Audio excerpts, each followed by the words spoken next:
afternoon po sa ating lahat. Welcome back po sa aking channel. For today's video, gagawa po tayo ng isang masarap na cookies. So, ang una po natin gagawin sa ating pagluluto ng cookies, mag-prepare po tayo ng isang mixing bowl. Tapos, mag-prepare po tayo ng 3 cups of all-purpose flour, 1 teaspoon ng ating baking soda, tapos 1/2 teaspoon ng ating baking powder. Kailangan din po natin ng 1 teaspoon ng sea salt.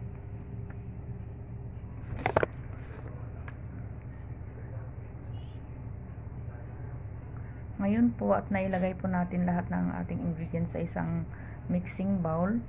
Atin na pong i-mix ang ating dry ingredients. I-mix lang po natin ng i-mix hanggang mag-incorporate po lahat ng ating dry ingredients. At pagkatapos natin pong i-mix ang ating dry ingredients, i-set aside po muna natin ito. Ayan. Ang susunod po natin gagawin ngayon, maghanda po tayo ng isang mixing bowl na naman at susukat po tayo ulit ng 1 cup of white sugar, 1 cup ng red sugar, at maglagay din po tayo ng 1 cup ng ating butter.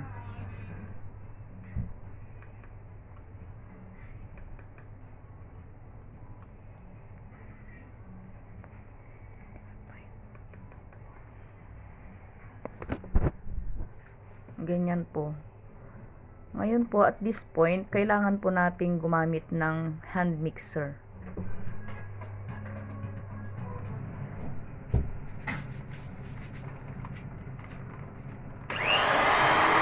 Yan po. Gagamit po tayo ngayon ng hand mixer.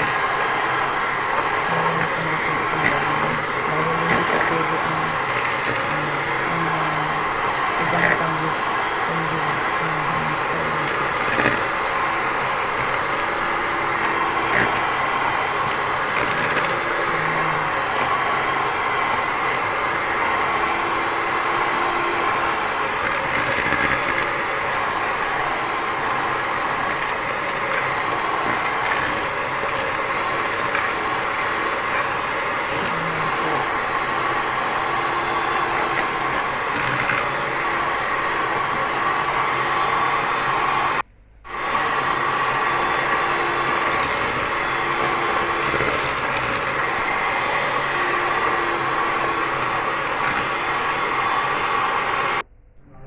Ngayon, at sa puntong ito, pwede na po nating ilagay ang ating 2 large of eggs.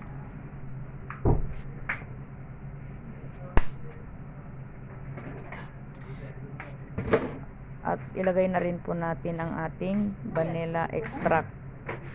2 teaspoon ng vanilla extract.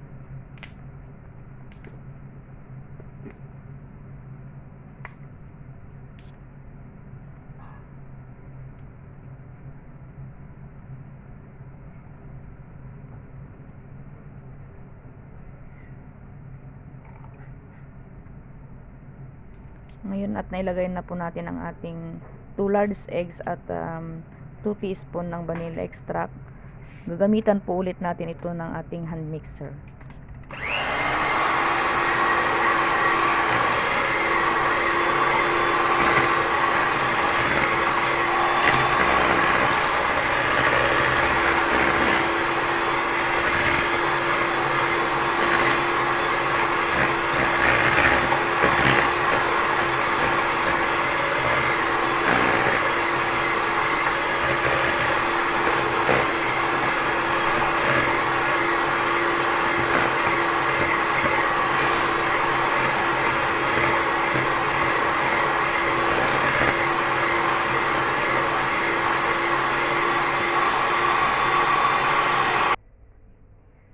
Ngayon po at na natin ang ating wet mixture, pwede na po natin itong ihalo sa ating dry mixture at ihalo na natin itong muli.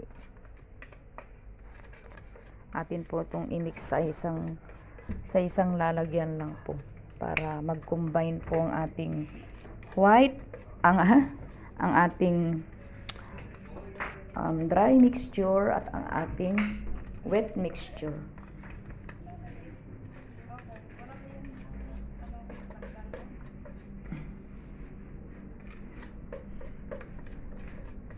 Yan, ganyan lang po. Sa pagkakataong ito, kailangan po na kapag i-mix po natin ito, gagamitan lang po natin ito ng spatula. Dahil hindi po pwedeng gamitin ngayon ang ating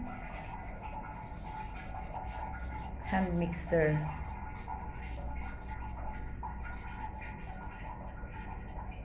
Yan. Ganyan lang po kasimple. Dahan-dahan lamang po sa pag-mix. Hanggang sa totally na mag-incorporate po lahat-lahat ng ating mga ingredients. Yan, dahan-dahan lang po ang pag-mix nito. Hindi po kailangang magmadali. Yan. Ang ganda ng pagkagawa, pag-mix po ng ating mixture dahil tamang-tama lang po ang mga ingredients. Tamang-tama ang kanyang pagkasukat. Wow, see? Kapag po tama ang nailagay na sukat, madali po itong i-mix. Diyan mo makikita ng tama ang sukat na nailagay natin. Walang kahirap-hirap sa pag-mix. Yan.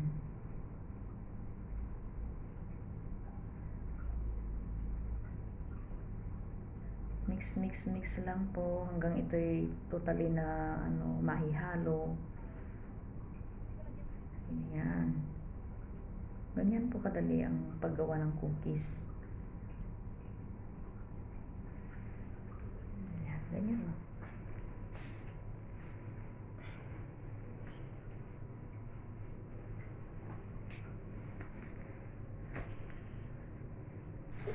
Habang ako po'y nag-mix, isinet ko na po itong ating oven sa 190 degrees.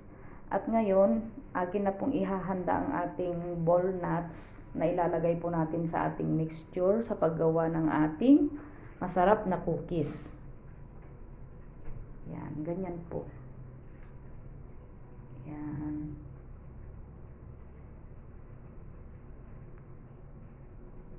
Ganyan lang po kadali.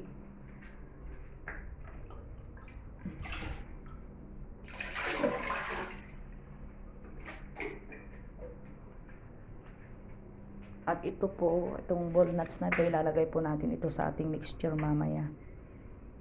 Pagka na-ready na ito.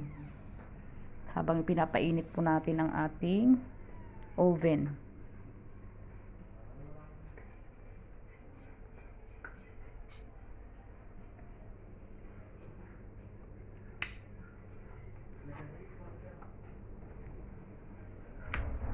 Yan. Malapit na po itong matapos.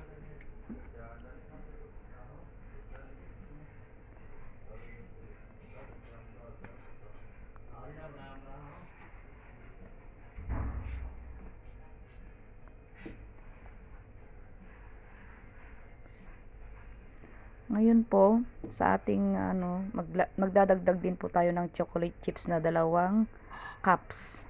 2 cups of chocolate chips. Para sa ating masarap na cookies. Tapos, ngayon ilagay na rin po natin ang ating walnuts dito. Pag-isahin na po natin lahat-lahat dito sa isang mixing bowl. At simulan po nating mag-mix gamit ng ating kamay.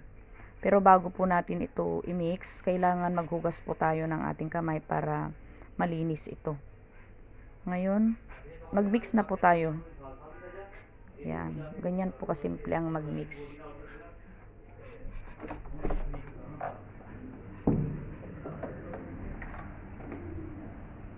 Ganyan po kasimple ang pag-mix nito. Dahan-dahan lamang po.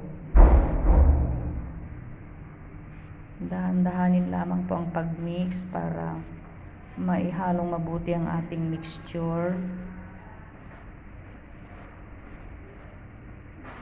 Yan. Ganyan lang po kadali ang paggawa ng cookies. Kung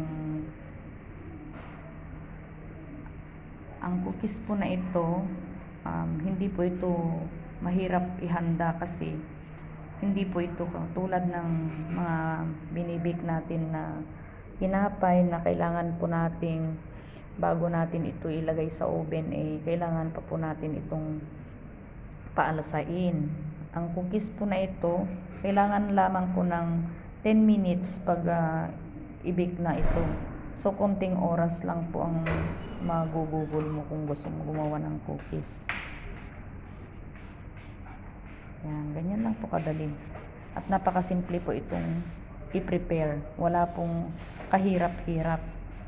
Dahil ang pagbibig nito, kailangan lamang ng 10 minutes. Ngayon po at na-mix na natin ang mixture, maghanda po tayo ng isang baking pan at cooking paper. Tapos dito po sa papel na ito, lalagyan po natin ng butter. Or pwede rin po natin gamitan ng oil. Pero mas maganda po kung ang ilalagay po natin ay butter para mas madaling pag maglagay po tayo dito ng ating cookies, hindi po mahirap tanggalin. Hindi po tayo magkakaproblema kung pag nag-bake po tayo, hindi po na mahirap tanggalin mula dito sa papel na ito. Si Kuchi ay nanonood siya ang ating audience habang nagluluto. Yun. Yan. So, ganito lang pong gagawin natin para hindi didikit sa ating para hindi po tayo mahirapan sa pagtanggal nito. Yan. So, dito po, gumamit lang po ako ang ginamit ko pong molder, yung aking pinagsukat na yung 1/2 cup ng 1/2 cup. Yan lang po ang ginamit ko na pag-mold dito sa ating unang cookies. Pero kung gusto po ninyong gumamit ng ibang shape, pwede po tayong gumamit ng molder. So, sa pagkakataong ito, mga friends,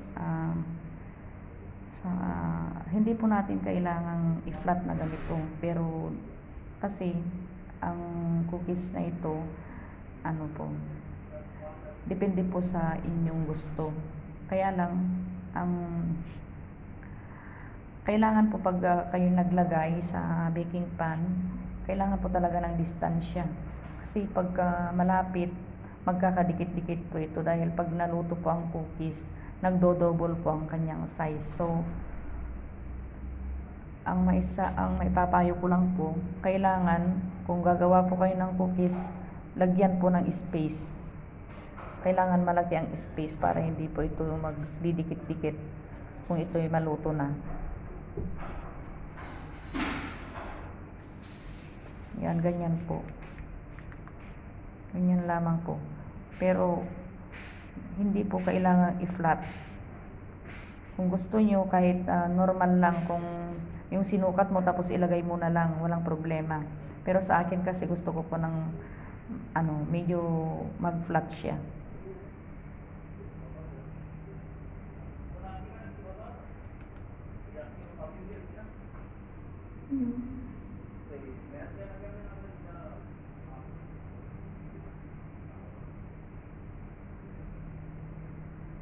Yan. So, malapit na po nating magawa ang una nating batch ng cookies. At ready na rin po ang ating lutuan. Yan. Pwede na po nating ilagay ito sa ating baking, sa ating oven.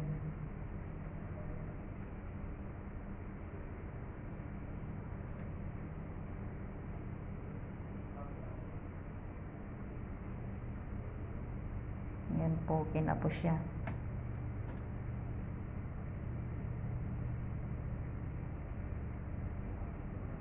Yan, maghintay lang po tayo ng 10 minutes at mayroon na po tayong mainit na cookies. Habang hinihintay po natin ang unang batch ng ating cookies, gagawa po tayo ng heart shape. So, ang gagamitin ko po dito, ang molder na ang shape ay heart para maiba naman. Pero the same mixture po siya. Kaya lang, gusto ko po ng may design. So, ang napili ko po ay heart shape. Yan po. Madali lamang po ang paggawa ng heart shape. Basta may molder ka lang, tapos yan lang. Ilagay mo lang po sa loob nito at kunting push para magkaroon siya ng shape. Yan. See? Napakadali po ang paggawa. Walang kahirap-hirap. Yan. At saka napakadali pong gawin.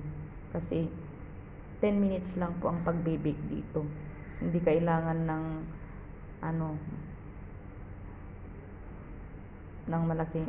mahabang oras. Yan, ganyan lang po kada simple. Kung gusto nyo ng ibang shape.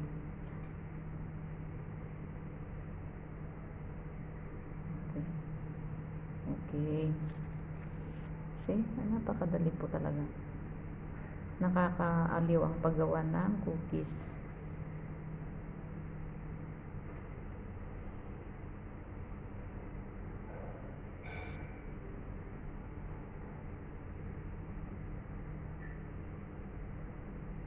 Yan, ganyan po.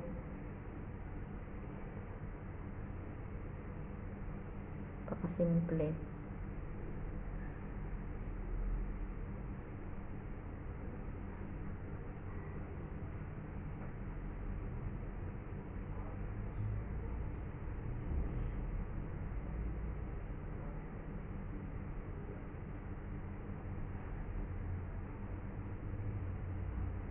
Ganyan lang po, ulit-ulitin lamang. Wow, ayan na. Tapos na ang ating heart shape na cookies. Ngayon, i-check na po natin ang unang batch Excuse me, Gucci. ng ating cookies. Ay, ang lalaki pala. Ayan. Pagkatapos ng 10 minutes, ito na po ang itsura ng ating cookies. Ang sarap-sarap ng ating cookies. At ang bango-bango. Wow, special na special ang dating. Ngayon, ilagay na po natin ang ating heart shape na cookies na ginawa natin ngayon lang. Yan. Ngayon, maghihintay po ulit tayo ng 10 minutes na pagluluto nito. At habang hinihintay po natin itong maluto, gagawa din po tayo ng ibang shape naman. Napili ko po itong flower shape. Subukan din po natin gumawa ng flower na cookies. Ayan, ganyan po. The same procedure lang po. Ulit-ulitin lamang po natin ang paggawa nito. Kung marami kayong folder, kung anong shape ang gusto nyo, napakadali lang na gawin. Walang kahirap-hirap. Yan po. See? Simple. Napakasimple. At tulad po ng sinasabi ko, kailangan po talaga ng space kung tayo gumawa ng cookies. Kasi umaalas siya. Yan. Ganyan po kadali ang paggawa ng cookies.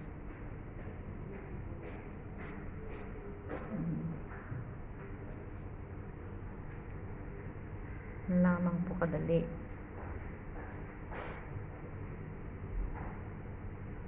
Push mo lang para magka-shape siya sa gilid-gilid. Yan.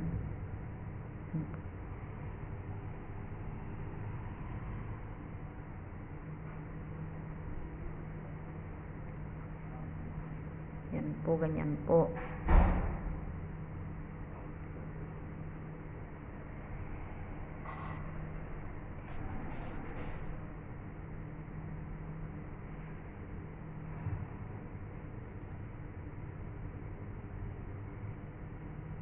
Yan. Malapit na po tayong matapos sa ating flower. Yan, wala pong kahirap-hirap ang ating paggawa ng flower. Yan.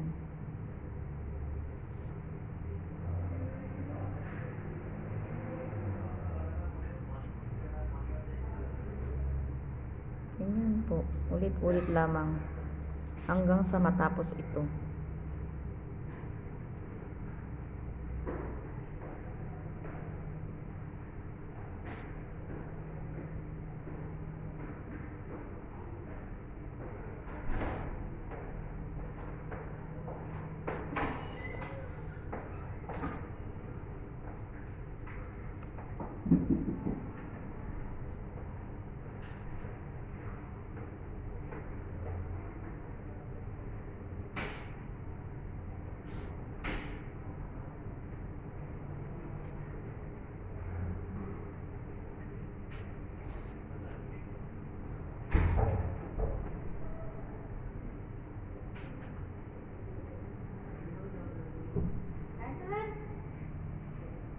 Yan, ganyan po ang paggawa niyan.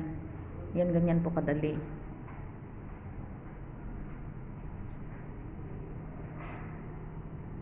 Yan. Ngayon, malapit na po itong matapos. At ilalagay po ulit natin ito sa ating oven.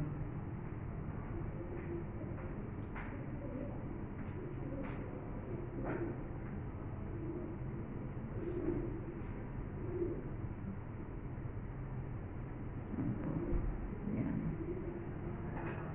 Okay, ngayon tapos na po ang ating flower shape. Ngayon, pwede na naman po natin isalang.